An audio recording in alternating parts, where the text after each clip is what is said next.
संपदा the resource channel में आपका हार्दिक स्वागत है। ग्राम नौबस्ता और थाना कोठी और ब्लॉक सिद्धौर तहसील हैदरगढ़ यहाँ पर हम श्रीवास्तव जी क्या खड़े हैं, श्री विनोद कुमार श्रीवास्तव जी। और विनोद कुमार श्रीवास्तव जी प्राकृतिक खेती करने वाले किसान के रूप में इस पूरे क्षेत्र में जाने जाते हैं। इन्होंने प्राकृतिक खेती को न केवल यहाँ शुरुआत कराई है बल्कि उसको जी रहे हैं।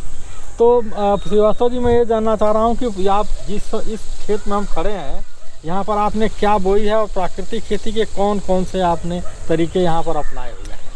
देखिए, मुख्य रूप से जो सुभाष पालेकर कृषि है उसमें जिन जिन चीज़ों का प्रयोग किया है, जैसे बीजामृत है जी, तो बीजामृत से हम पहले जो भी बीज हम बोते हैं उससे शोधित करते हैं। ठीक है जी। उसके बाद इसके नीचे जो है ये हमारी जो आप देख रहे हैं, जो इसके नीचे घन जीवामृत बना के डाला है। अच्छा, घन जीवामृत डाला है आपने? बीजामृत से बीज का शोधन किया है और जमीन के नीचे हमने घन जीवामृत आपने डाला है। उसके बाद 2 पानी दिए हैं, 2 पानी में हमने इसमें जीवामृत डाला है। अच्छा, उसमें जीवामृत पानी के साथ मिला कर डाला है और आच्छादन किया है। ये जो हमारा फसल आप देखिए जरा, इसको नीचे दिखाइए।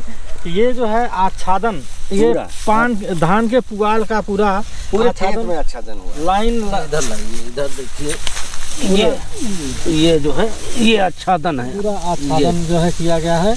और ये धान का पुआल जो है वो लगभग सड़ चुका है। हाँ, ये ह्यूमस बना के और बिल्कुल जो है ये ह्यूमस बन चुका है।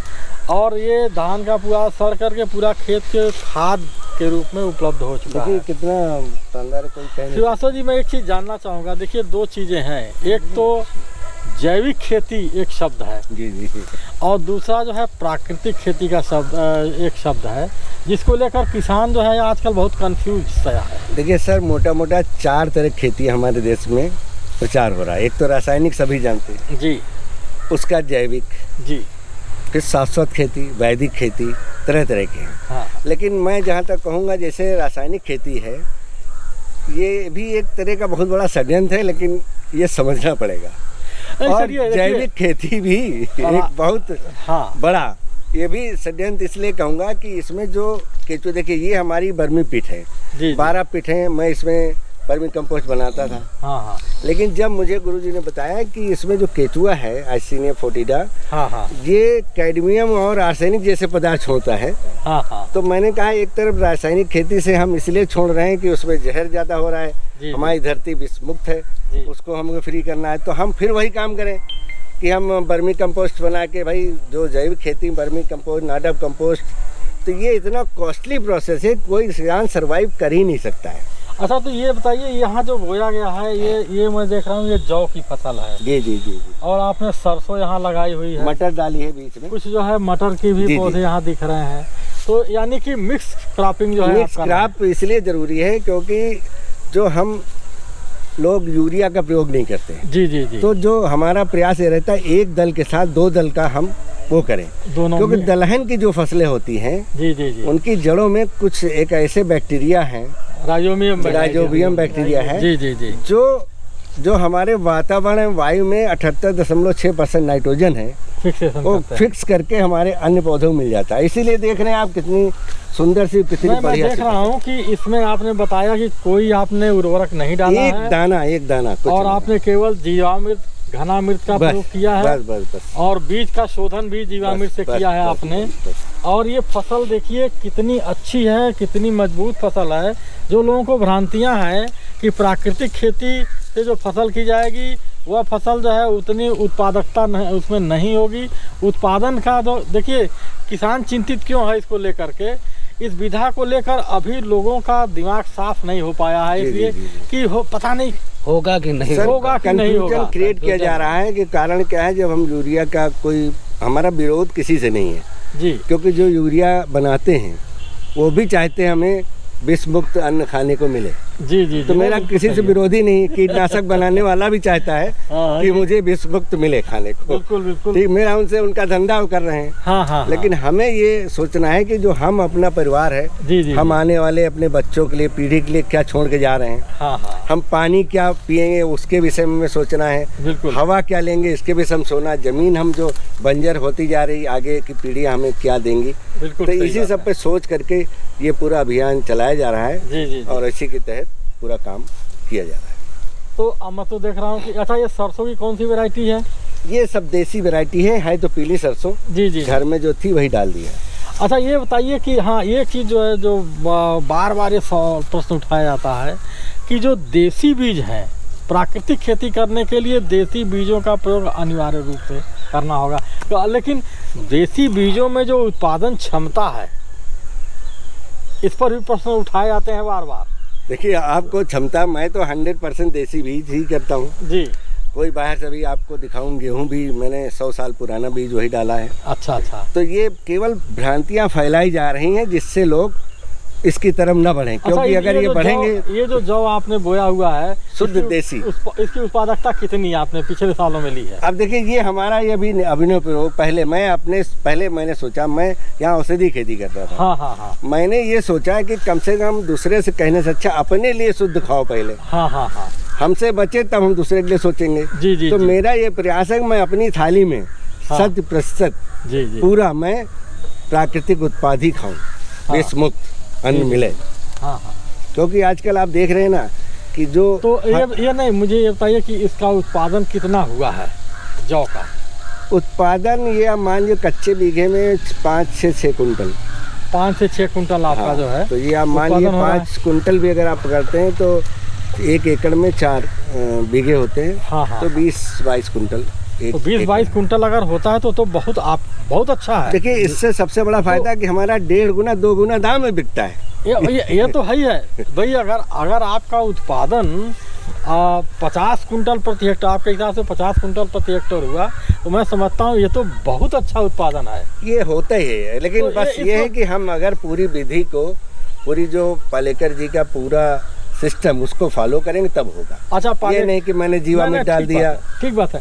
तो पालेकर जी का जो पूरा सिस्टम है, मैं चाहूँगा कि आप पॉइंट हमारे दर्शकों के लिए आप बताएं कि उसमें क्या क्या चीज़ें उन्हें अपनानी चाहिए जिससे कि वो ऑप्टिमम उत्पादन जो है प्राप्त कर सकें। देखिए, पहली चीज़ तो है कि बीज जो भी हम लें, जी, देसी बीज लें। हाँ। अगर मुझे मजबूरी में कहीं लेना पड़ रहा है तो बीज को धुल लें अच्छे से जी। और बीजामृत तैयार होता है। हाँ। बीजामृत के माध्यम से उसको उपचारित करें। यानी पहली शर्त यह है कि बीज जो है देसी हो। हाँ। और दूसरा चीज जो है बीजामृत में शोधित हो, क्योंकि फंगीसाइड वो नंबर 2 हो गया। आप दूसरा फिर घन जीवामृत। अच्छा, घन जीवामृत जो है खेत में डालने का। हाँ, नीचे जब जुताई के पहले खेत में डालना है। हाँ। प्रति एकड़ केवल 1 कुंटल बस। प्रति एकड़ 1 कुंटल देसी गाय का गोबर, देसी गाय का जी। देसी गाय के गोबर का बनाया हुआ घन जीवामृत इसका प्रयोग करेंगे और वह 1 कुंटल प्रति हेक्टेयर के हिसाब से, प्रति एकड़ के हिसाब से उसको जो है जमीन में नीचे डालेंगे। अच्छा, तीसरी बात भी है कि उसमें हमें जितने पानी देना है जी, उसमें जीवामृत तैयार करते हैं। अच्छा। और हर पानी के साथ जीवामृत हमको देना। यानी जैसे हम गेहूं बोते हैं तो गेहूं में ये कहते हैं कि अच्छे उपज के लिए 5 पानी डालना चाहिए। 5 पानी में हमें जीवामृत का प्रयोग। तो यानी जितनी बार पानी डालेंगे, हर 21 दिन में पानी लगता है। 21 दिन में पानी देना पड़ता है। तो उसके बाद तो वो लगातार मतलब घन जीवामृत उसमें बीजामृत, हाँ नहीं सॉरी जीवामृत जीवामृत जो है हम हर बार उसमें डालेंगे जी। अच्छा, ठीक है। इसके बाद आच्छादन जो भी फसल अवशेष पिछला है। हाँ, क्योंकि फसल अवशेष में हम जितनी फसल में पहले कोई चीज डाले होते हैं, हाँ, वो उसके तने में आ जाती है। जैसे हमने 50 किलो कोई चीज डाली, आ गई, उसमें पोषक तत्व है, तो वो जब विघटन होता है तो सारे तत्व बिल्कुल सही है। पुआल जैसे आपने डाला है धान का, तो ये पूरा जो है विघटित होकर के फसल में आ जाएगा, आपके उस जमीन में आ जाएगा। तो निश्चित तौर पर जमीन की उर्वरता जो है बढ़ेगी। तो ये हो गया आपका, ये प्रोसेस हो गया। अब सह फसल, अगला है सह फसली में हमें 2-3 चीजों का ध्यान रखना है। पहली चीज तो ये कि एक दल के साथ 2 दल।